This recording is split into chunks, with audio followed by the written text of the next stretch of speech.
welcome to another edition of Let's Chat with Tanya Lightborn. My guest today is none other than Rudia Rolle. I am happy to have her because she doesn't look like what she's been through. She is going through, right? She's an amazing super mom of Rhema-Ari. She is a fighter. She's a survivor. She's an IT manager. She is more or less supervisor. right. You managing, you getting it done. She is well within her right. I feel like I'm gonna call you a creative. She's a creative. She's a go getter. I feel like she's a warrior, and I mean WARRIOR. She is a warrior. So I am happy to welcome you to Let's Chat with Tanya Lightborn. Thank you. Happy to be here. So this episode we've coined Let's Chat about Dia and dialysis. Dia, tell us a little bit about yourself. Okay, so 28, 29, somewhere in between there. Mm-hmm. I'm a mom to a beautiful 6-year-old daughter. I am in IT now. Yes, I've been a banker for about 10 years. Next year, it'll be 10 years. I am a new entrepreneur, and I am also a dialysis patient. I've been on dialysis since June 2018. Mm-hmm. So it's just a part of my life for right now. I'm grateful to be going through this journey. It may not sound like something that you would say when you're on dialysis, but this has definitely helped to mature me in ways that I would not be had I not gone through this process. Yeah. So I'm definitely grateful for it, for who I am now because of it. Yeah. And that's something that you rarely hear from someone who like this has become a part of their life. You know, usually it's regret, it's oh my goodness, what was me, like that sort of thing. But I assume that in thinking positively about the entire experience, like that's what propels you out of it, and that's what kind of helps you get through. Definitely. Yeah. Mm-hmm. Tell us a little bit about this beautiful name. Tell us a little bit about Rhema-Ari. Well, Rhema-Ari, her name came from when I was pregnant with her. I wanted a daughter, but it was like, you really don't know. And I had this dream of this little girl with a lot of hair pulling away from me while I was doing her hair to get to her dad. Yeah. And I spoke to my sister and I was like, I had this dream that I have a little girl. So she said, let's just go with the name Rhema because it means spoken word of God. And it's like, if you feel in your heart that you're going to have a girl, then that's him speaking to you. So let's give her the name spoken word of God. Mm-hmm. And her hyphenated part, the second part of her name, Ari, means eagle. So she'll soar above everything that she comes across in life. And I want her to be someone that rises above everything that she encounters. So even with me going through this process, I'm trying to be the example for her that you can rise above just about anything that you go through and still have a smile on your face.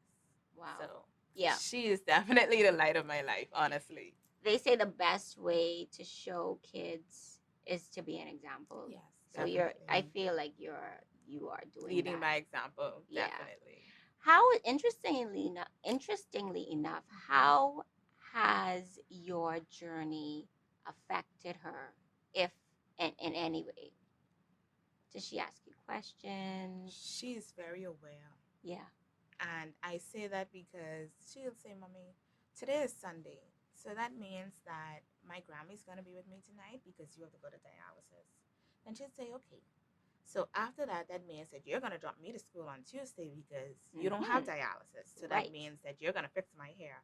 So Grammy's not going to fix my hair, right? So you know what that means, right?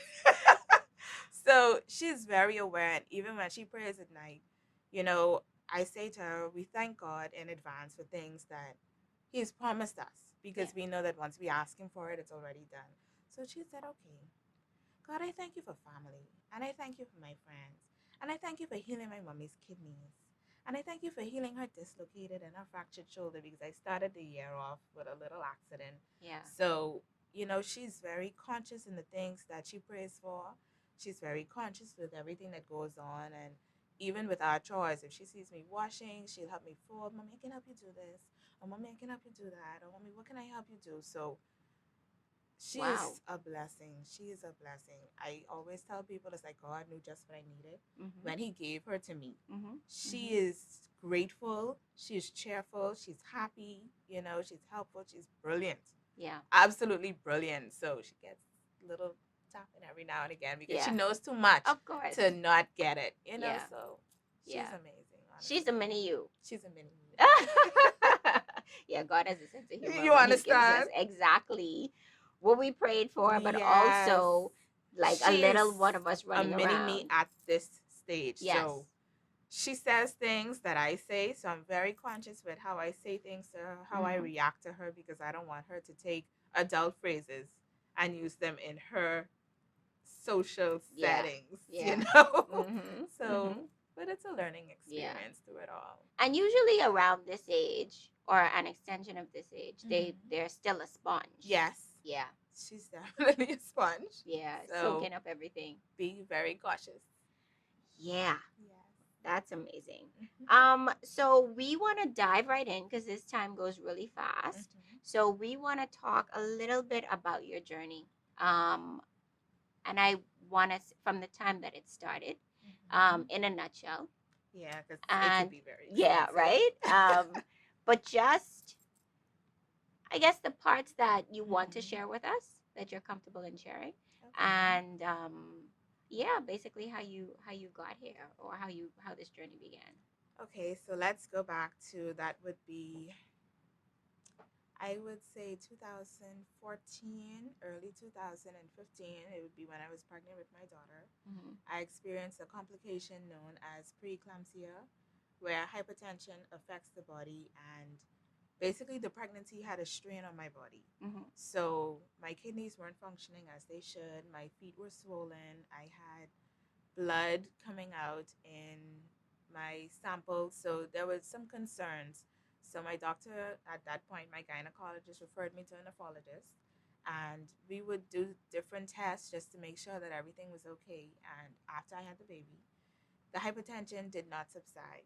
Okay. So I had challenges where I would be in and out of the hospital, and I would just have these sessions where I just would not be feeling well, and it was as though we just could not control it. Okay. So in and out of the hospital, and then in, I would say, maybe 2017, Mm-hmm. we did a kidney biopsy where it helped us to understand what exactly was going on. Right. So I found that I had a chronic kidney disease known as IgA nephropathy, Mm-hmm. and exactly 1 year later, my kidneys failed.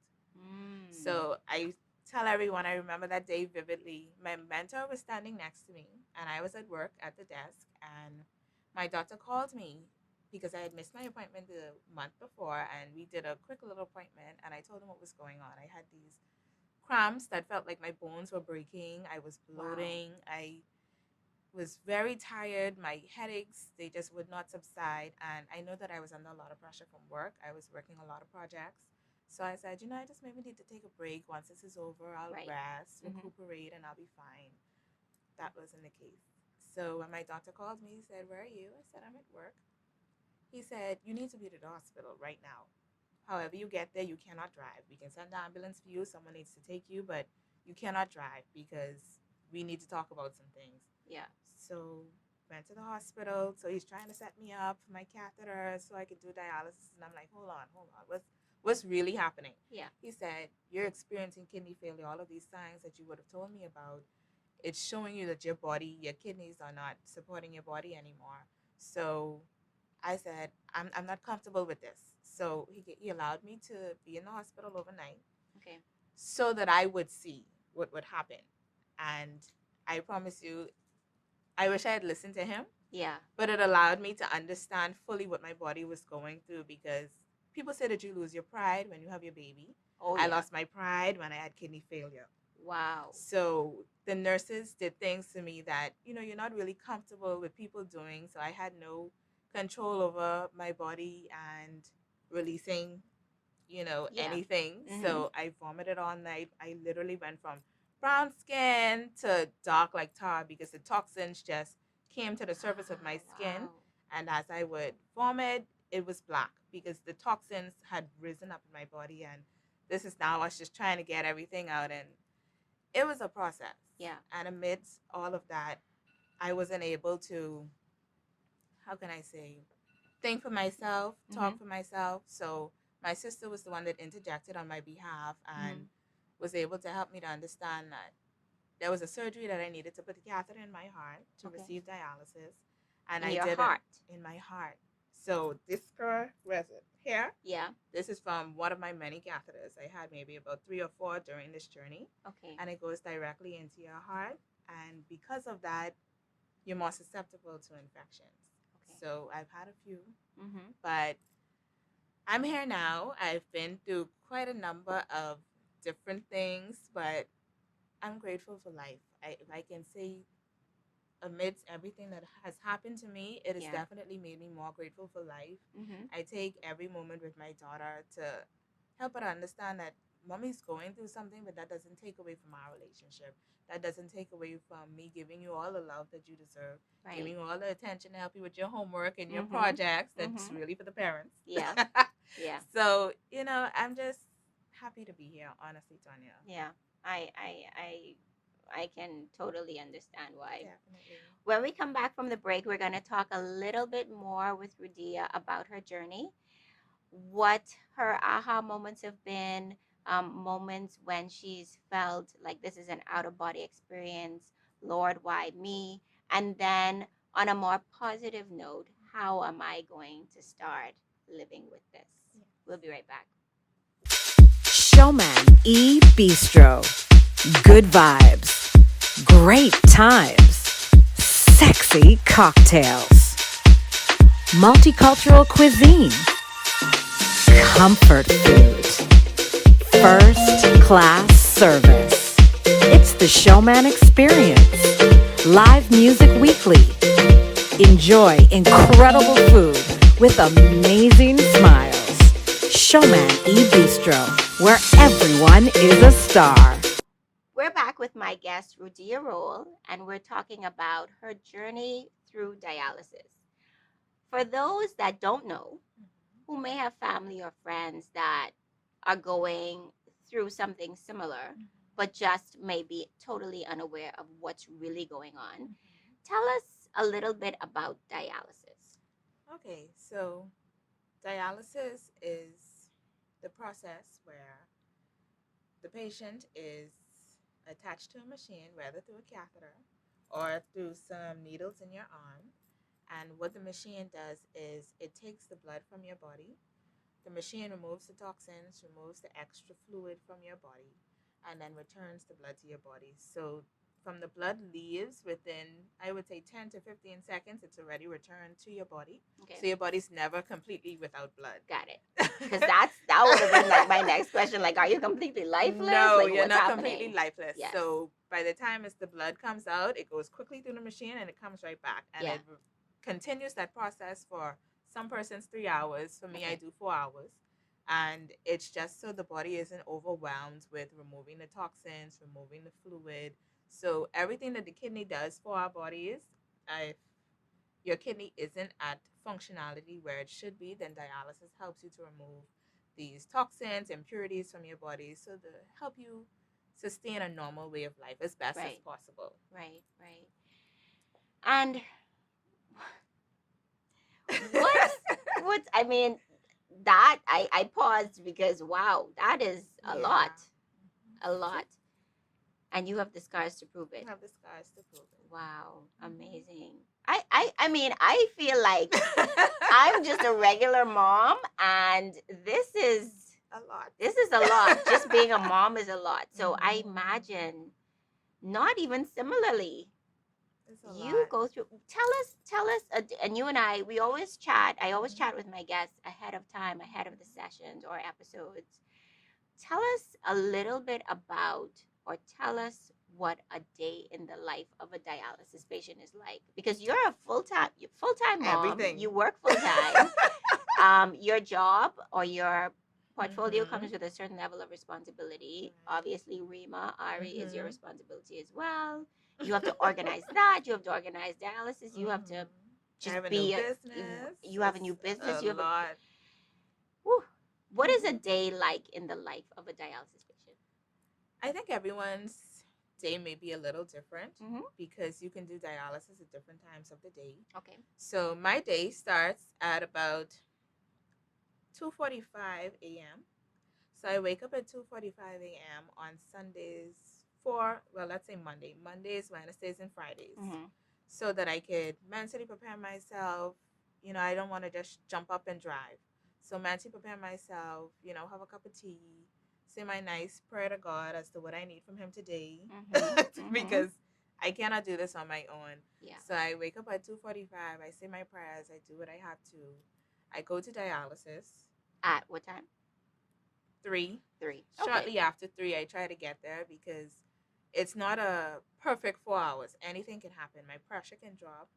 I can have cramps. There are complications that I face sometimes during every session of the week, and I still have to sort of put a cap on it and try to go through the rest of the day. Mm-hmm. So I dialyze for 4 hours, given I don't have any complications. Mm-hmm. Once I'm done, I go back home. So I leave Palmdale. I go home in Carmichael. I get ready for work. Mm-hmm. I go back up to Village Road, and I work until about 3, 4 in the afternoon. And like we said, I work in IT now. Yeah. So there are different projects that we're working on, Mm-hmm. and all are definitely high priority. Yeah. So it requires a certain level of mental stability. Mm-hmm. So when I leave dialysis, I leave that there. Okay. So I don't carry that with me. Whatever happens there. Sometimes I have meetings shortly after, and sometimes I'm in those meetings and I'm crying.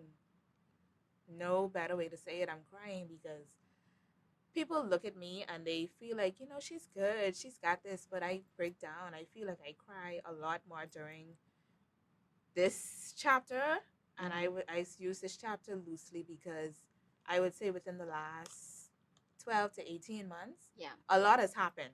Mm-hmm. So I'm crying because, God, I'm holding on to you, but I'm not perfect. Mm-hmm. And I don't try to portray myself as perfect because this is difficult. It's truly difficult. Sometimes I'm at work and I go down to my car because I feel the tears coming up, and I don't want to show that in front of everyone else. I try to exude or portray that this doesn't take over every part of my life. Right. I have weak moments. I'm Mhm. human. I have weak moments, but Mhm. I still try my best to function, and I think that I'm doing a pretty good job.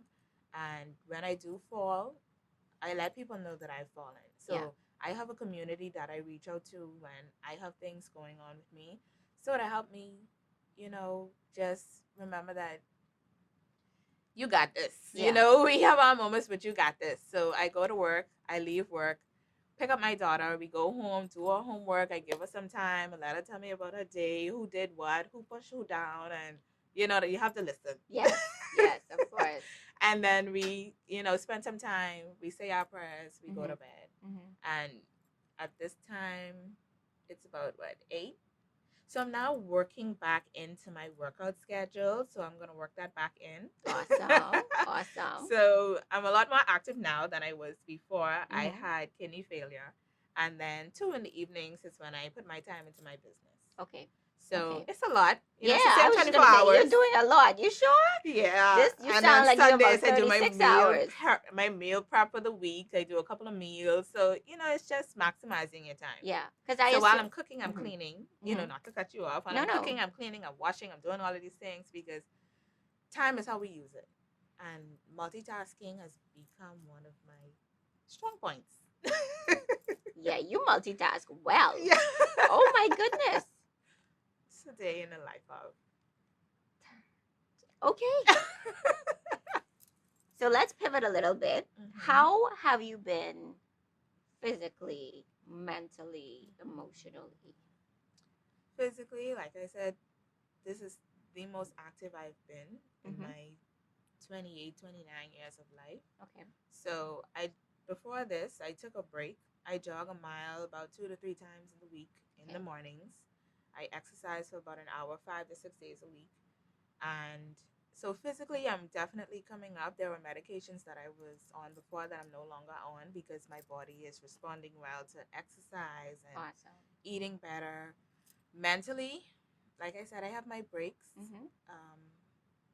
I fall a lot of times. just yesterday you and I were talking because I was up for almost a full 24 hours because of the different things that I had going on, and it's just remembering to take time for myself. Yeah.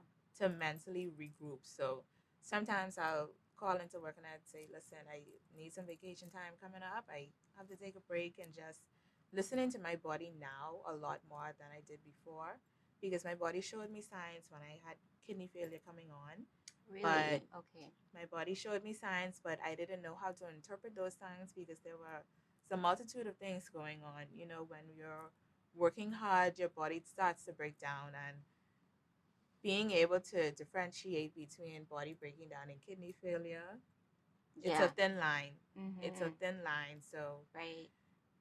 I try to take a lot more time now for myself, for my mental health. Mm-hmm. Emotionally, it's been a lot of ups and downs. Mm-hmm. I cry a lot more now than I have before, and it's because I realize that it's a lot. You know, I try to brush my feelings on the side, but my feelings and acknowledging them and working through them is what has helped me to maintain my sanity in this delicate balance that must be maintained. Yeah. So, Oh boy, I imagine. I mean, a couple minutes back or a couple minutes ago, you said you think you're doing pretty well. You right. are doing amazingly well.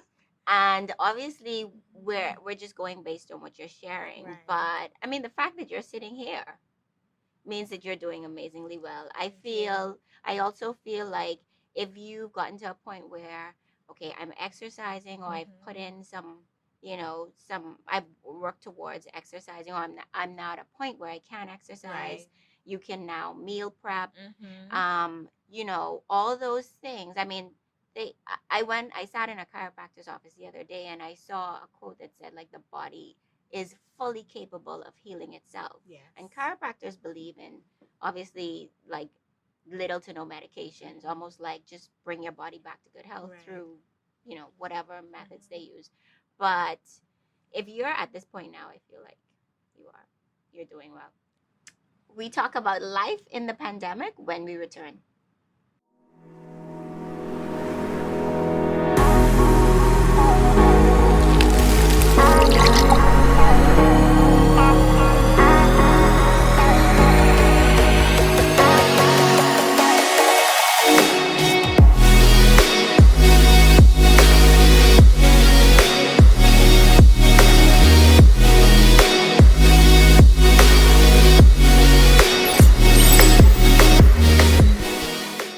I feel like at this point we are coming back, or we're now on the tail end of hopefully the end of this pandemic. How has it treated you as a dialysis patient? She just gave a deep sigh. I had COVID. You So did. I did. I had COVID the first round. Mm-hmm. So the one where we're not sure what's going on, we're not sure what medications to use, we're not sure how to treat persons. And I was in the hospital for 6 weeks, and there was still a lot of taboo around COVID. So Yeah. who needed to know knew, Mm-hmm. and those who were supportive knew. Yeah. I didn't talk about it. I was in the Mm-hmm. hospital. Persons knew that I was in the hospital because I had a challenge with my dialysis access simultaneously. Yeah. So there was a lot going on, and I vividly remember, I promise you, I vividly remember those 6 weeks in the hospital. There were no windows, so I didn't know if it was day or night.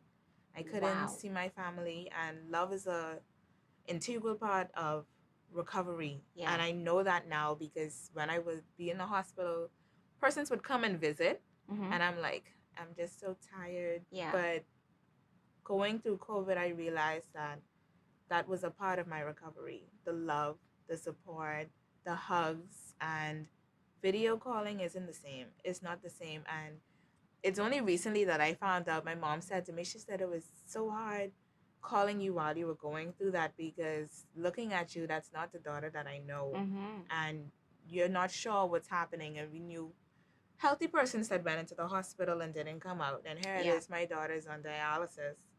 She's not dialyzing as often as she needs to, or Right. as long as she needs to, and she has COVID. Yeah. So I understood and I empathize with her because I am a mother, and Yeah. you don't know how to help your children through these Yeah. things sometimes. So it was difficult. COVID-19 definitely took me through the ropes. I had some challenges post COVID-19, but I'm happy to say that I no longer struggle with those issues. Mm-hmm. And, it's just something that helps to remind me that despite everything, Yeah. God can help us do anything. Absolutely anything. Yeah. Dialysis patient, COVID-19, and here I am. I was about to say, like, you are sitting here as living proof that living proof God is good. all the time. Because there are people that had pre-existing conditions that Yes. did not make it out. They didn't make it. And this is why I call you a warrior. Like, I mean, come on. This is, One day you at a are time. definitely doing this. I want to say on a much lighter note, Rudia is now eligible for a kidney transplant. So, woohoo! All right, happy dance. I'm so happy to hear that because I imagine that it takes a great amount of like emotional fortitude and just taking one day at a time and knowing that I am going to beat this. I am going to come out on the other side of this. Maybe I'll get some scars along the way, but I'm going to show gracefully. Right. And so on top of that, I feel like you have successfully mastered fundraising efforts. It's difficult.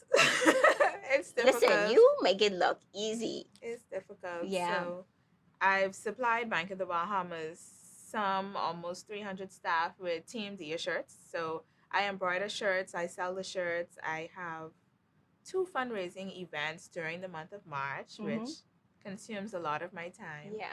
But the support is so overwhelming. It's what helps me to wake up or dedicate my whole weekend to just getting everything out because I take pride in what I do. So when persons think $35 for a shirt, but when you get your shirt, you see a package is the bag, the stuffing, your bracelets and pins are in these nice gift boxes. And, because I'm grateful. Persons are still suffering during the pandemic, but they still find monies to support me. Yeah. And my efforts to making sure I have the monies available for my post-transplant expenses. And, I'm just grateful to everyone, grateful to God, because every year I think to myself, I wonder if I'm going to have any shirts to sell. And then I'm up 2-3 o'clock in the morning embroidering shirts. That's it. Trying to get them out. And Yeah. just definitely grateful, Tanya. Yeah. And I want to say that, when things are supposed to happen because everything aligns. Yes. Right? Everything aligns. I just want to thank you for coming on, being a part of our session, being a part of my passion project.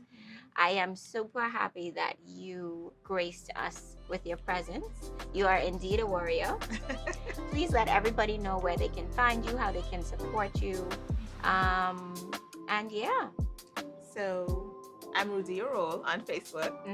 I am Triumphs to Transplant on Facebook and Instagram. Okay. And on both pages are my GoFundMe link.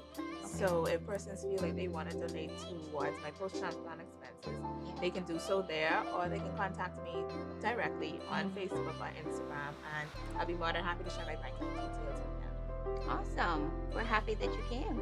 Thank you for having me. Thank you for joining us for another edition of Let's Chat with Tanya Lightborn. We'll see you next time.